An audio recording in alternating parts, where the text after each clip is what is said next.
নমস্কাৰ বন্ধুসকল, আপোনালোকে চাই আছে ক্ৰিকেট গুৰু আছাম ইউটিউব চেনেল।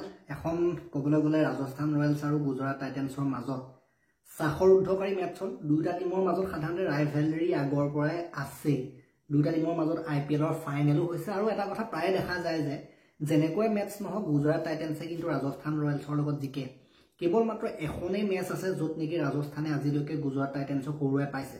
যিমানে ভাল নেখেলক লাষ্টত গৈ পেলাই গুজৰাট টাইটেন্সে বাজি মাৰি দিয়ে। গতিকে মানিব লাগিব টাইটেন্স টিমটোক।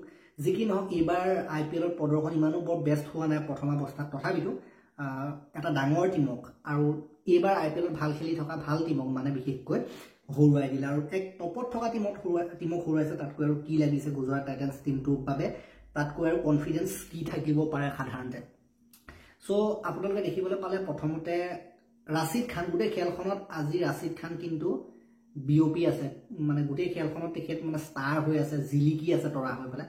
কাৰণ আপোনালোকে চাওক প্ৰথমতে যেতিয়া ৰাজস্থান ৰয়েলছ টিমটো বিপদত পৰিছিলে, প্ৰথমতে উইকেট গুচি গৈছিলে, ৰিয়ান আৰু সঞ্জু চেমছন দুয়োজনে মিলি সাধাৰণতে ডাঙৰ পাৰ্টনাৰশ্বিপ কৰি খেলখন আগবঢ়াই নিলে হয়। কিন্তু প্ৰথম অৱস্থাত খেলখন বিপদত পেলাইছিলে ৰাছিদ খানে আৰু আৰম্ভণিও ৰাছিদ খানৰ দ্বাৰা আৰু শেষো কিন্তু ৰাছিদ খানৰ দ্বাৰাই হৈছে। কাৰামাটি ৰাছিদ খানৰ দ্বাৰাই হৈছে। শেষত চাওক কেনেকুৱা ধৰণে এটা বলত লাগিছিলে 2 ৰান 4 মাৰি দিলে আৰু ফিল্ড ছেটটো অলপ সেইফালে কৰিব পাৰিলেহেঁতেন। ৰাছিদ খানে সেইফালে তেনেকুৱা শ্বটবিলাক মাৰে সাধাৰণতে।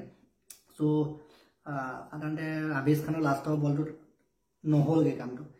বাকী যি কি নহওক ৰাজস্থান ৰয়েলছৰ হৈ পেলাই ৰিয়ান পৰাগে ভাল খেলিলে, সেইটো ভাল লাগিলে। তৃতীয়টো অৰ্ধশতক কৰিলে এইটো ছিজন বহুত ভাল গৈ আছে আৰু যিখন অৰেঞ্জ কেপৰ তালিকা তাত দ্বিতীয় স্থানত আহি গৈছে ৰিয়ান পৰাগ। সাধাৰণতে ইয়াৰ আগৰখনত ভাল খেলা নাছিলে, যিহেতু আগৰখনত ইমান চান্সো পোৱা নাছিলে, ইমান বেছি ৰানো নাছিলে, সেইটো বাৰু বেলেগ কথা। কিন্তু যি কি নহওক আগৰখনত যিহেতু আউট হৈ গৈছিলে, আমি মানে যিসকল আমাৰ অসমৰ ক্ৰিকেট সমৰ্থক হয় বা ৰিয়ান পৰাগৰ ফেন হয়, তেওঁলোকে অলপ সন্দেহ ব্যক্ত কৰিছিলে যে কি হ'ব কি নহ'ব, বাকীবিলাক প্লেয়াৰেও দেখোন ৰান কৰি আছে, ৰিয়ান পৰাগ আগলৈ যাব পাৰিবনে নাই অৰেঞ্জ কেপৰ লিষ্টত। যি কি নহওক ছেকেণ্ড পজিশ্যনটো আকৌ ল'লে গৈ, সেইটো ভাল কথা। আজি শুভমান গিলো অলপ কাষ চাপিছে বাৰু। যি কি নহওক বিৰাট কোহলি এতিয়াও টপত আছে যিখন অৰেঞ্জ কেপৰ লিষ্ট। বাকী চাওক আজি জয়ছোৱালে 24 ভাল ষ্টাৰ্ট এটা দিছিলে, জয়ছোৱালে অ'কে ষ্টাৰ্ট এটা দিছিলে কিন্তু আউট হ'ল। দেন বাটলাৰে 8, বাটলাৰ ইমান বৰ সফল হোৱা নাই এইবাৰ। ইয়াৰ আগৰখন বাৰ 100 মাৰিছিলে কিন্তু তথাপিতো কনচিষ্টেঞ্চিটো মেইনটেইন কৰিব পৰা নাই।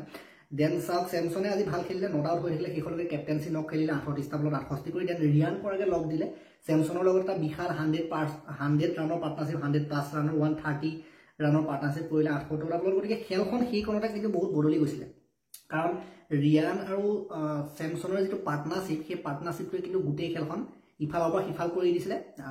GTৰ হাতৰ পৰা খেলখন কিন্তু ৰাজস্থানৰ হাতলৈ বহুত লৈ গৈছিলে, মানে ইমান ভাল এটা টাৰ্গেট দিলে 197ৰ, আৰু তাৰ পাছত আৰু ক'তনো হৰাৰ চান্স থাকে তেনেকুৱা নিচিনা লাগিছিলে। চাওক ৰিয়ানে 48টা বলত 76, 3টা 4 আৰু 5টা 6 সহায়। গতিকে ৰিয়ানৰটো ইনিংছটো চাই পেলাই ভাল লাগিলে। ৰিয়ানে হৃদয় জিকিছে, কিন্তু খেলখন যদিও বা জিটিয়া জিকিছে, কিন্তু ৰিয়ান আৰু চেমছনে হৃদয় জিকিছে। কিন্তু বিশেষকৈ ৰিয়ানৰ 6 কেইটাই কিন্তু আজি হৃদয় জিকিছে। যি কি নহওক হেট মাৰে 5টা বলত 13। গতিকে 196 বহুত ভাল টোটেল আছিলে। সাধাৰণতে জয় হ'ব পাৰে, খেল জয় হ'ব পাৰে সেইটো টোটেল লৈ পেলাই।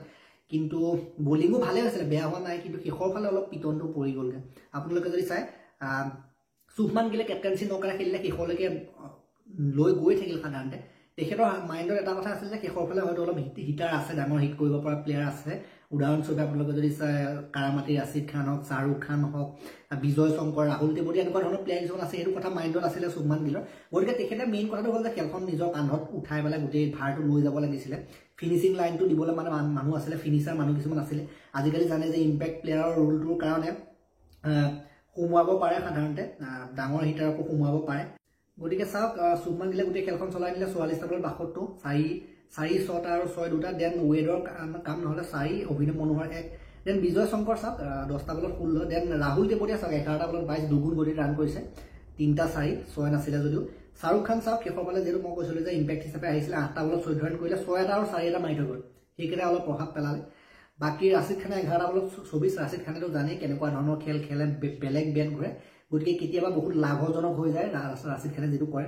ৰাছিদ খানে এনেকৈ বহুত টিমৰ জয় কাঢ়ি আনিছে। আগতেও আমি দেখিছোঁ যে বহুত দামী দামী টিমৰ কিন্তু জয় কাঢ়ি অনাত কিন্তু ৰাছিদ খানৰ সেই 6 কেইটা কামত দিয়ে, 6-4 কেইটাই। আজিও আমি দেখিবলৈ পালোঁ 4 মাৰি দিলে 4টা আৰু 4টা 4 মাৰি গোটেই খেলখন ইফাল সিফাল কৰি দিলে। আৰু যিটো শেষৰ বল আছিলে 2 ৰান লাগিছিলে, তাত সাধাৰণতে খেলখন কাঢ়ি আনিলে। এক প্ৰকাৰে ৰাজস্থানৰ জয় কিন্তু কাঢ়ি আনিছে। গতিকে ঘৰত গৈ পেলাই হৰুৱাইছে ৰাজস্থানক, এতিয়ালৈকে কোনো হৰুৱাব পৰা নাছিলে, সেইটো বহুত ডাঙৰ কথা।